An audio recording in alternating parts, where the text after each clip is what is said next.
y del Espíritu Santo. Amén. Jesús, luz de la luz que llega a este mundo, nosotros sabemos por la sabiduría de Dios Padre, para ser nuestros maestros y que enseñan los caminos de la verdad. Las palabras que oímos de ti son espíritu y son vida. Pero ¿quién es digno de aquel que vino por medio del Señor?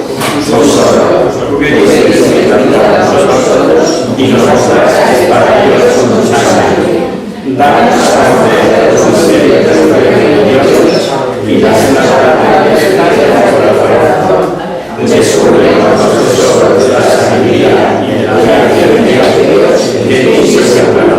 Haz que palabra de Dios guíe para nuestros pasos, ilumine nuestra senda, hasta que la día de que se disipe las tinieblas. Tú que vives y reinas por los siglos de los siglos. Amén.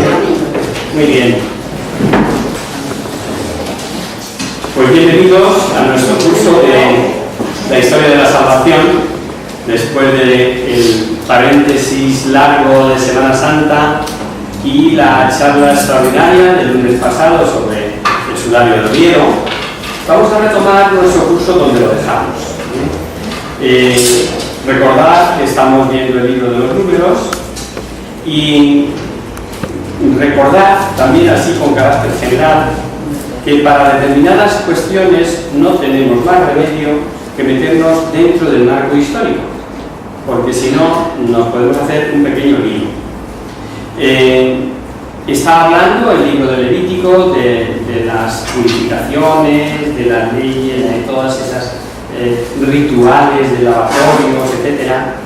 Y si comenzáis a leer el capítulo 19 del libro de los Números, lo primero que se os ocurre es arrugar el ceño y leéis algo así como precepto legal prescrito por Yahvé para el agua lustral: traer una vaca roja, untar al sacerdote un dedo en la sangre, quemar la vaca en la hoguera, echar el sacerdote leña de cedro a esa hoguera, y de las cenizas servirán a la comunidad de los hijos de Israel, dice en el 19:9, propicias para hacer el rito del agua lustral. ¿Para qué sirve esto? ¿Esto del agua lustral para qué era? Pues era un ritual para aquel que tocaba un cadáver, que desde el momento en que lo tocaba se le consideraba impuro, y se ordenaba la purificación por este agua lustral. Por eso digo que es necesario meternos en el marco histórico. Como se consideraba como purificador, entre otras cosas, la madera de cedro, las cenizas, unas cenizas determinadas, en este caso habla de una vaca roja, y servía para el purificador, para purificar el agua lustral, casi mejor leer, 19 del 11 al 12.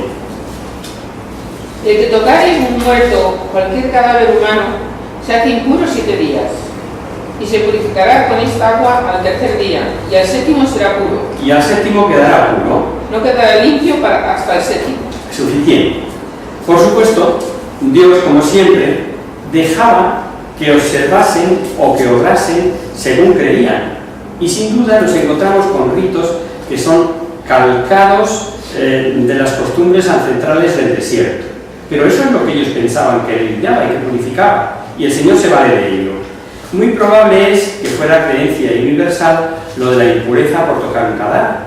Esto todavía en determinadas culturas o su desarrollo ocurre que trae la descomposición de cadáveres la causa de contaminaciones, la causa de pestes. Lo que ocurre es que sí estamos hoy ya más actualizados para luchar contra esas impurezas. Pensad, por ejemplo, en las depuradoras creadas a la salida de todas las grandes ciudades para las aguas residuales. Pues si las dejáramos, desde luego, serían fuente de contaminación fijo.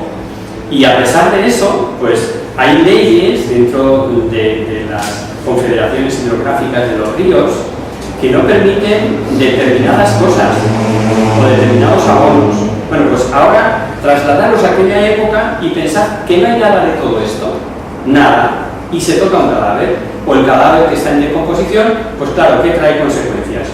Esas consecuencias, ¿de qué manera yo, Yahvé, que estoy educando a este pueblo, le cuento que tiene que hacer esto? Pues me valgo de lo que ellos conocen, en este caso, el ritual establecido tanto para hacer como para usar el agua que llamaban lustrar. Principios de elevada teología, según no pocos escrituristas, valerse de este modo de conocer el pueblo. No toda la historia, con sus incidentes que vivió el pueblo durante 40 años que anduvieron por el desierto, están escritas en el libro de Levítico. Y de las que se nos narran, no podemos, en la mayor parte de ellas, fecharlas, datarlas, decir, pues es de tal año. Pero uno de los hechos más conocidos, súper conocidos, es el de las famosas aguas de Meribá. Sabemos que ocurrió en Cádiz y que allí murió la hermana de Moisés y Aarón, y allí los enterraron. Yo he traído el mapa este que ya conocéis, que lo vimos en otra ocasión, pero para que observéis dónde está Cádiz. Aquí está Cádiz. Y aquí es justo donde se da el tema de las aguas de Meribá. Parece propio que si iban a Canaán, tiraran por aquí, ¿verdad? Si van a la tierra prometida, que es Canaán, desde Cádiz a Canaán, un pispás, ¿verdad? Pues ved la ruta que aventuran, entrando luego de este a oeste a Jericó, que está al otro lado del Jordán, que fue la primera ciudad conquistada. Llamo la atención sobre esto porque tiene importancia esto que va a ocurrir aquí en Cádiz. Faltó el agua y el pueblo volvió a amotinarse contra Moisés y Aarón y con el mismo latiguillo de siempre. ¿Por qué nos has traído a morir al desierto? Nosotros y nuestros ganados. Y ahora un montón de citas escuchadas, no en este libro, sino también en los anteriores. Quiero recordaros que el Pentateuco, es decir, los 5 primeros libros de la Biblia, Génesis, Éxodo, Levítico, Números y Deuteronomio, forman un conjunto. Se le atribuyen todos a Moisés, aunque evidentemente Moisés no escribiera ni una línea. Pero Moisés es el protagonista de todo el Pentateuco y Moisés es el legislador, y recurriremos a Moisés para explicar, en este caso, un hecho que se dio allí en Cádiz, que ha traspasado otros muchos libros, y nos encontraremos hoy otra vez con un pasaje que ya hemos leído anteriormente, como es el de las serpientes. Pero bueno, no me quiero adelantar. Decía, siempre protestando que tenemos hambre, que queremos carne, que tenemos sed, que queremos agua. Ni una sola vez hemos escuchado que dieran las gracias a Moisés por haberles liberado de la esclavitud, ni de por haber intercedido en tantísimas ocasiones solucionándoles las dificultades. Sin duda que es una de las consecuencias, que digo yo, del pecado original. O sea, que el hombre quedó más dado a la crítica, a la queja, a echar en cara, que a mostrar agradecimiento. Porque de aquellos hombres a hoy ha llovido, ¿verdad? Y todavía hoy somos como aquellos. Es más fácil protestar, es más fácil quejarse que dar las gracias. El problema que se le presenta a Moisés es grave. No había agua y Dios mandó a Moisés que hablase a la roca y con el cayado la golpease y de la roca brotaría agua. Moisés creyó a Yahvé y se dirigió a la comunidad. Oíd, rebeldes, ¿podemos nosotros hacer brotar agua de esta roca? Perdón, la he leído yo y la tenía ahí para que la leyerais. Es esa del 20:10, la acabo de leer. 20:10 dice eso. ¿Cádiz es lo mismo que Cádiz Barra? ¿Cádiz? Sí. ¿Que Cádiz qué? Cádiz Barra. Sí, sí. Es lo mismo. Es lo mismo, es el mismo lugar, sí.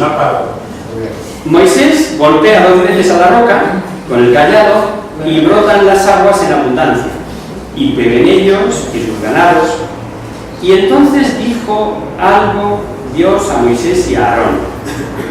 Y ahí andan todavía los eruditos dando pareceres del por qué Dios, a su predilecto Moisés, al hombre fiel, al que dotó de tales poderes sobrenaturales, a quien concedió tal intimidad, le dijera lo que le dijo, juntamente con su hermano Aarón, y que, como veremos, fue un duro castigo. Apenas el historiador narra que brotaron aguas abundantes, dice el texto, leer 20:12. El Señor dijo a Moisés y a Aarón: por no haber creído en mí, por no haber reconocido mi santidad en presencia de los israelitas, no seréis vosotros quienes introduzcan a este pueblo en la tierra que yo les doy. Chocante, ¿verdad? Interesante.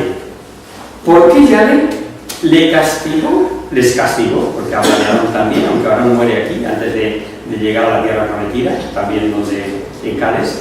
¿Por qué Yahvé les castigó a no entrar en la tierra prometida?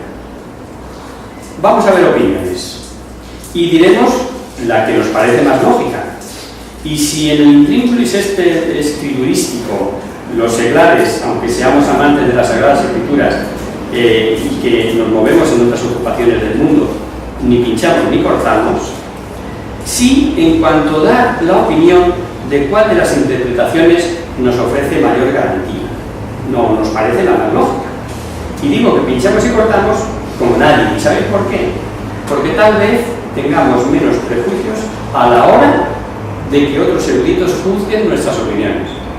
Da igual lo que nosotros digamos, que yo creo que no le interesa a nadie o casi nadie. Veamos lo que Dios les dijo.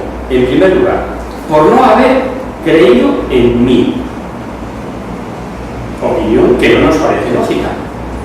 Es que hay alguna omisión, alguna ofensa del legislador, de Moisés, y en deferencia a él no se pone, no nos vale. Ante no saber ciertamente por qué pasa una cosa, agarrarnos a suponernos las 10.000 que pudieron pasar, no nos vale. Ni en serio, yo creo tampoco el argumento. Otro es que el no haber creído da a entender que dudaron que saliese el agua y que por eso dio Moisés 2 veces con el callado. Esta es una muy generalizada, yo la he oído en cantidad de veces. Dudar Moisés de que Dios pudiese sacar agua en pleno desierto de una roca. Pero si se lo ha dicho Dios. Y Moisés ha hecho milagros mucho más grandes. Es que perdió la fe de repente. Pero además, cuando Dios le dijo que sacara agua, no dijo a los israelitas: Moisés, escuchad, rebelde, ¿podremos nosotros hacer brotar agua de esta roca? Absurdo de cualquier forma de pensar que Moisés dudase, pero mucho menos habiendo dicho esto, claro. Luego tampoco esta solución no parece lógica. Sin duda que el castigo tuvo que estar relacionado con lo que Dios le dijo. Repito, no habéis creído en mí, santificándome ante los ojos de los hijos de Israel. Y como ya hemos visto otras veces, hay citas de dudosa interpretación que pueden ser aclaradas o ayudadas a ser entendidas con otras citas. Esto sí lo sabemos. Y además, sí dijimos que tiene su lógica, porque es un solo autor, el Espíritu Santo, el autor de la Biblia. Hay un solo revelador, que es Dios, el que se va manifestando al hombre, aunque intervengan cantidad de personajes humanos en la redacción y en la escritura de los textos bíblicos. Pues bien, el Salmo 106, en el versículo 32, dice sobre lo que allí pasó a Moisés. Podéis leerla si queréis, o podéis buscarla. Yo la tengo aquí. 106, 32.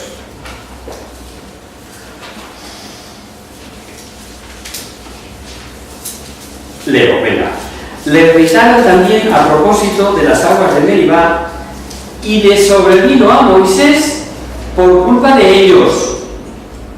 Eso dice el Salmo. O sea, que a Moisés le vino el mal no por su falta de fe, sino porque ellos le irritaron. Y veamos que sigue diciendo el Salmo. Si lo habéis encontrado, leer ahora el 32 y 33. Le gritaron también a propósito de las aguas de Meribá y les sobrevino mal a Moisés por culpa de ellos. Sí. Porque exacerbaron su espíritu y habló temerariamente con su plan. Ahí sí. Exacerbaron su espíritu y habló temerariamente con sus labios.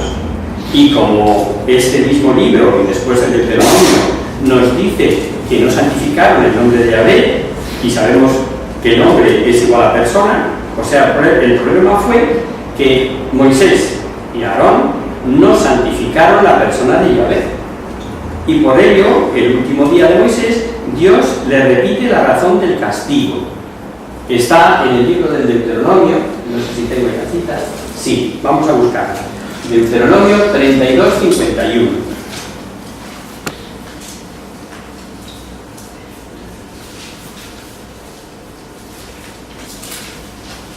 Por haberme sido infiel en medio de los israelitas en las aguas de Meribá, en Cades, en el desierto de Sin, por no haber recorrido mi santidad.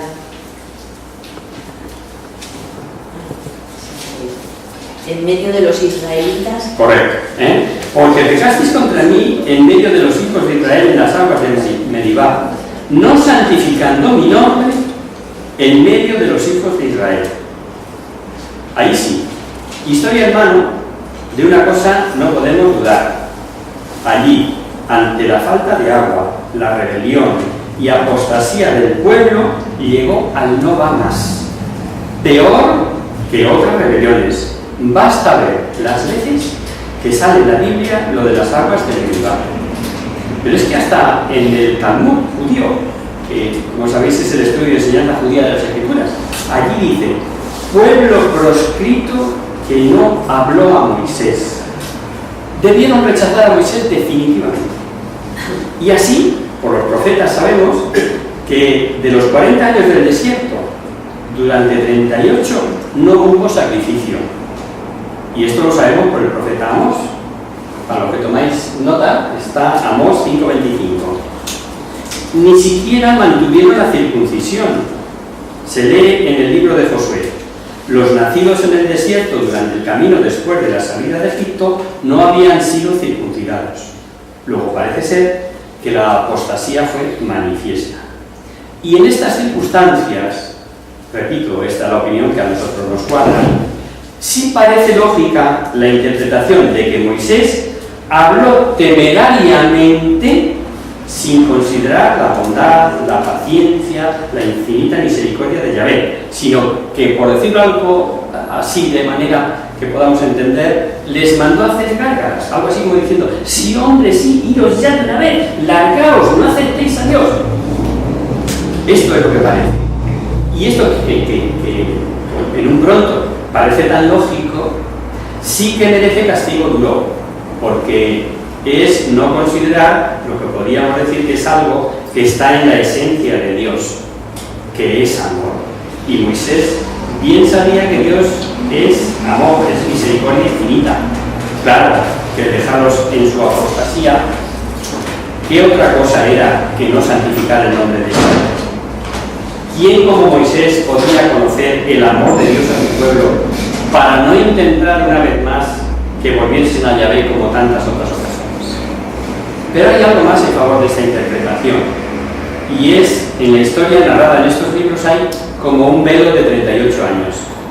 Se puede ver paso a paso la historia de 2 años consecutivos, pero estuvieron, y lo dicen en varios sitios, 40 o toda una generación, si no queremos coger el número de los 40 y los 38, toda una generación, y nada más se nos habla del principio, y es a partir de este hecho, de aquí, de Cades, cuando aparece, o sea, desaparece la historia.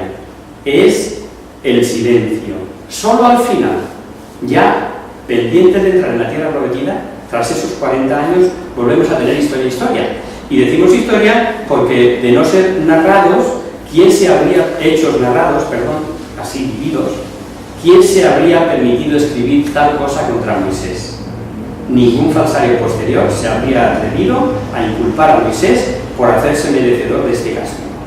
Aquel lugar fue llamado Meribá. Leed el Salmo 95, 8, 9, que nos lo recuerda así.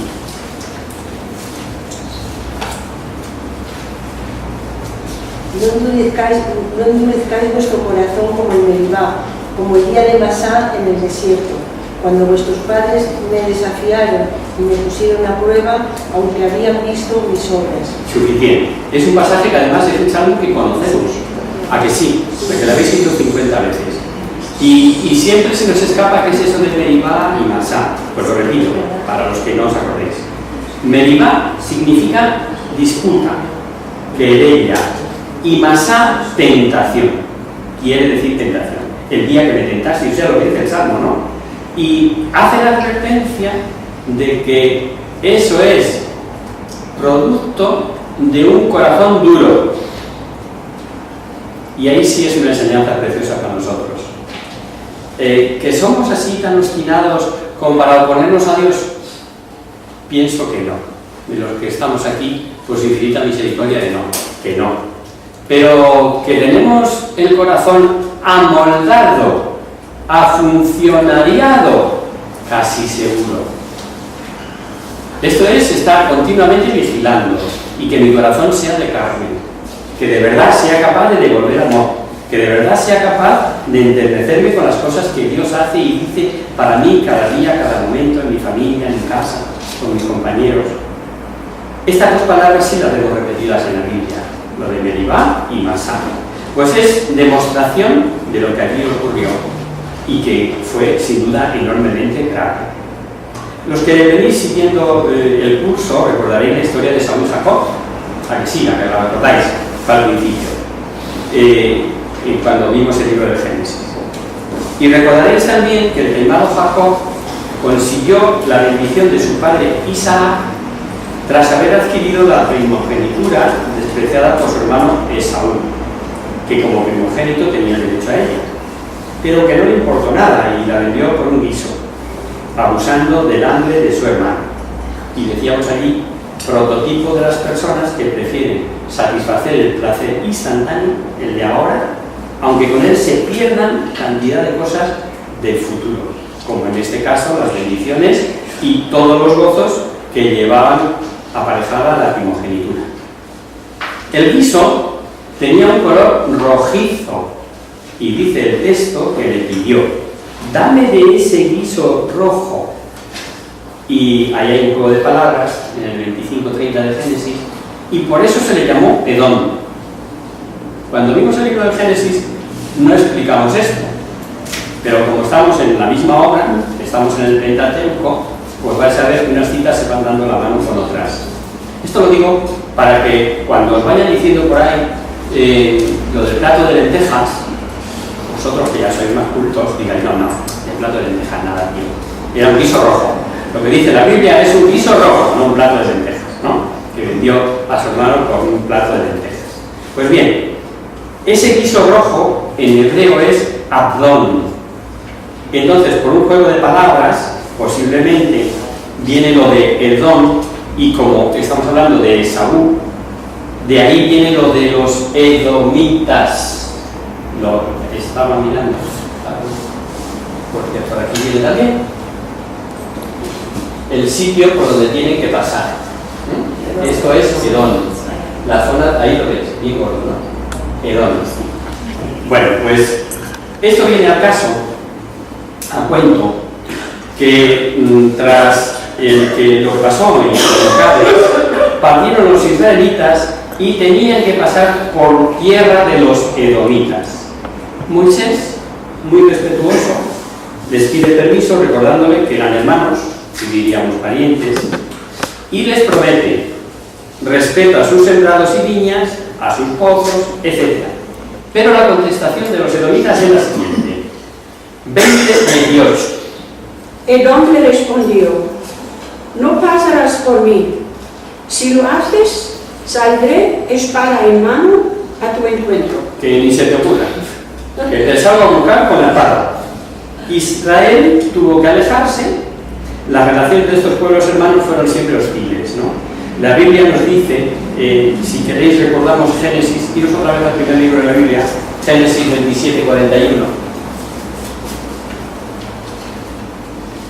Desde entonces Esaú odió a Jacob por la bendición que su padre le había dado, y se dijo para sus adentros: se acerca el día en que se hará duelo por mi padre, entonces mataré a mi hermano Jacob. Hasta ahí, suficiente. Esas eran las intenciones de Edom, de Saúl. Claro, le chinchó mucho, le supo riquísimo el guiso aquel, pero se dio cuenta luego de lo que había perdido. Y como que le jura odio eterno a su hermano y que lo que quiere de verdad es matar. El profeta Amós, al citar las causas de los castigos que sufrían, dijo que por haber perseguido a espada a tu hermano ahogando la piedad, durando siempre su cólera y obstinándose hasta el fin en su rabia. Son palabras del profeta, ¿no? Y por la misma causa se profetizan castigos contra Edom, en Jeremías, en Ezequiel. El caso es que Israel, que Yahvé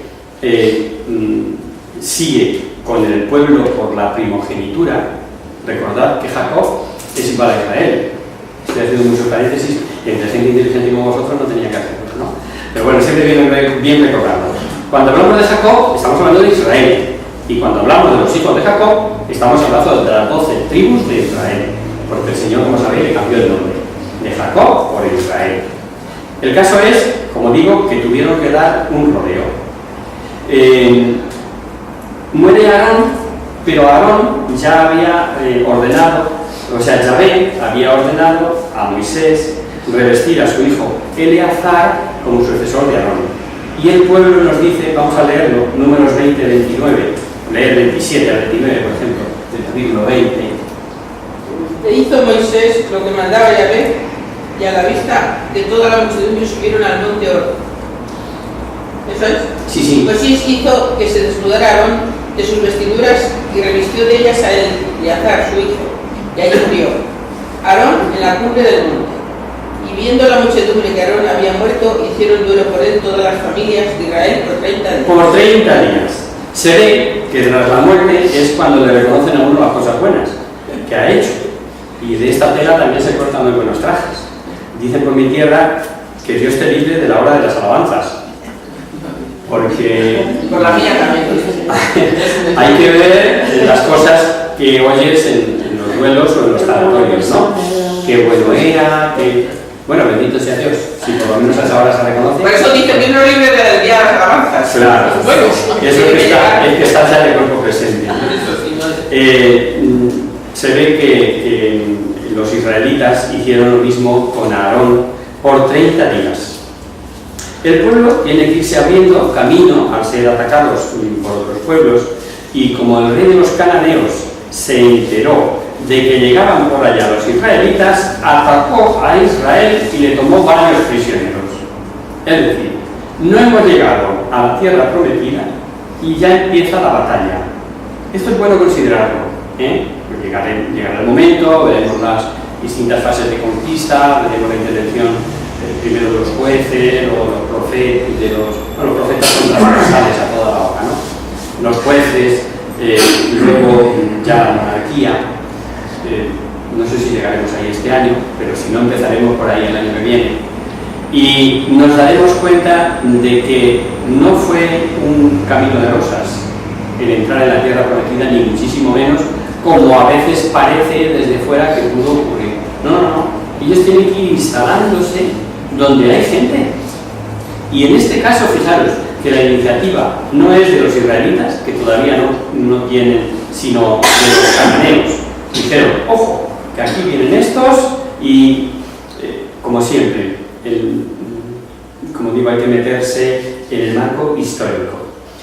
Y ante este incidente, que digo, es atacar Israel y tomarle prisioneros, hemos de volver a meternos en las costumbres de aquella gente, en las barbaridades de todos los pueblos. Y como las guerras se creían, los que las ganaron, con derecho a vida y hacienda de los vencidos, os estaba diciendo que atacan los cananeos a Israel. ¿Y qué hacen los israelitas? Por recurrir a Yahvé.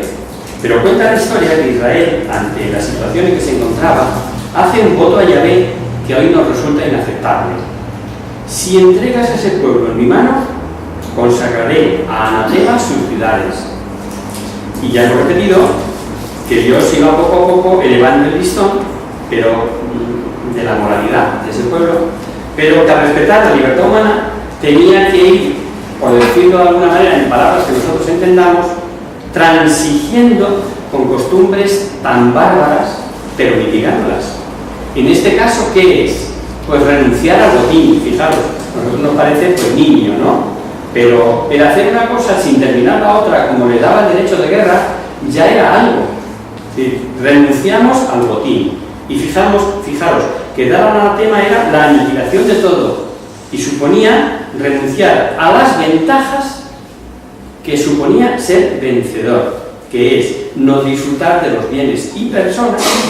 Y esta es la propuesta que le hacen a Yahvé.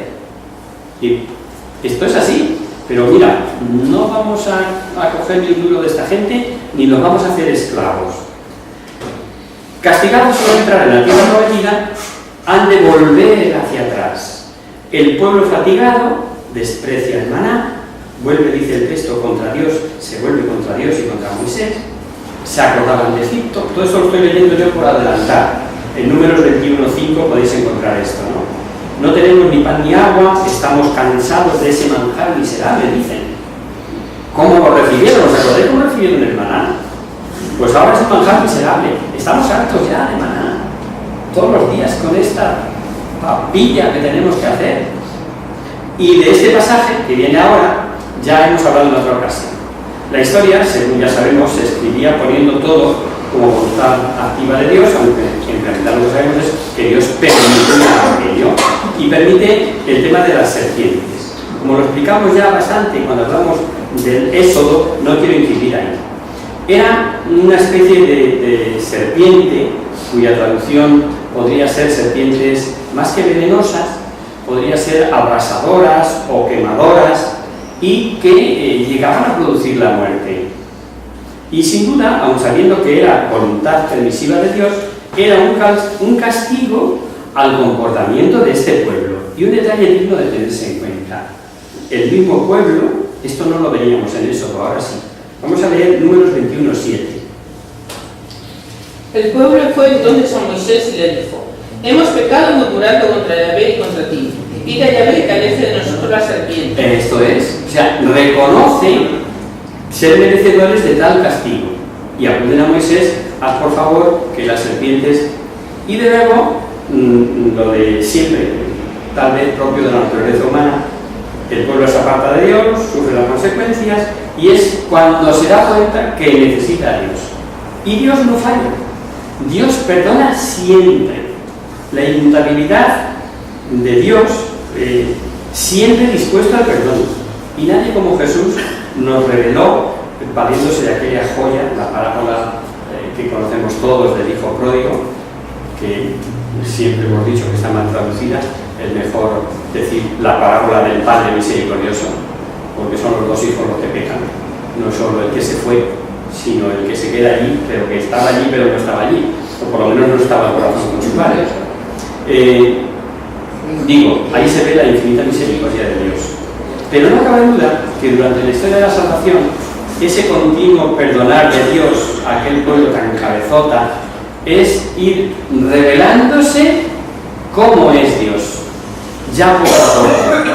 Este es el hilo de oro que intentamos a lo largo del curso: descubrir por dónde viene nuestra salvación.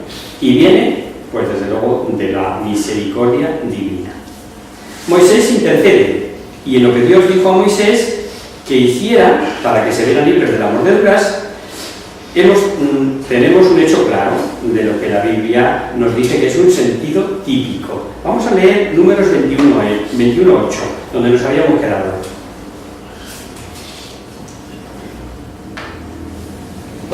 Yahvé dijo a Moisés: haz una serpiente de bronce y ponla sobre una asta, y cuantos mordidos la miren sanarán. Sanarán. Esto es un hecho histórico, que ya lo conocemos, que tuvo su historia propia, que pudo quedar ahí sin más. Pero, en este caso, está proyectando algo futuro más trascendente. O sea, el sentido típico son hechos, palabras, acciones con vida propia que encierran una revelación superior, trascendente. Por supuesto, este sentido, como no nos lo aclare el propio texto bíblico o el Espíritu Santo, se nos pasaría desapercibido. Pero en este caso, en el caso de lo de las serpientes y el sentido al que apunta, lo tenemos claro en la Biblia porque lo dice el propio Jesucristo.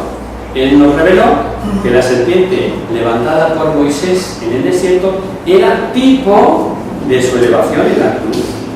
No sé si recordáis esa visita que hizo a Jesús en la noche aquel hombre principal, miembro del Sanedrín, Nicodemo, que tiene esa preciosa conversación del agua de que hay que volver a nacer, y le plantea todo aquello de si un hombre puede volver a nacer siendo viejo, volviendo al seno de su madre. ¿Os acordáis, verdad? Vamos a leerlo. Juan 3, y leemos 14-15, que es donde viene la afirmación de Jesús del tipo de la serpiente, ¿no? Como levantó Moisés la serpiente en el desierto, así será levantado el Hijo del Hombre. Así será levantado el Hijo del Hombre. Para que todo Quieta crea en él. ahí. Quiero cortar a propósito la cita. Vamos a volver al desierto. Moisés hizo la serpiente, la pone sobre el asta, y ala, con mirarla, todo listo, curado de las mordeduras. Así sin más ni más, porque el texto es claro: todo el que haya mordido y lo mire, vivirá. Lo hemos leído, ¿no? Hay algo más.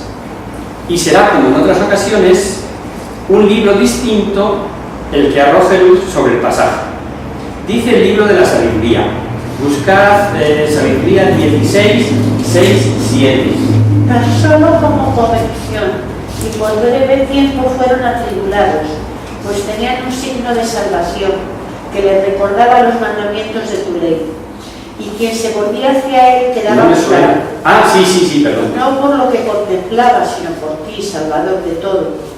Esto es, para traeros a la memoria los preceptos de la ley, pues el que se colocaba a mirarla no era curado por lo que veía, sino por ti, Salvador nuestro, o Salvador de todos. ¿Veis? El libro de la sabiduría, cómo complementa, que es cómo había que mirar a esa serpiente. O sea, el obedecer a lo que Dios le había dicho que hicieran era un salvamento, porque era como volver a Dios, era como un volver a aceptar la ley. O sea, no era solo mirar por mirar. Y ahora, con volver a la cita que dejamos a medias, perdona Carmen, no necesito casi explicación. Para mejor entender, vamos a repetirla, pero ahora entera. Juan 3, y sigue leyendo 14, 15 y 16.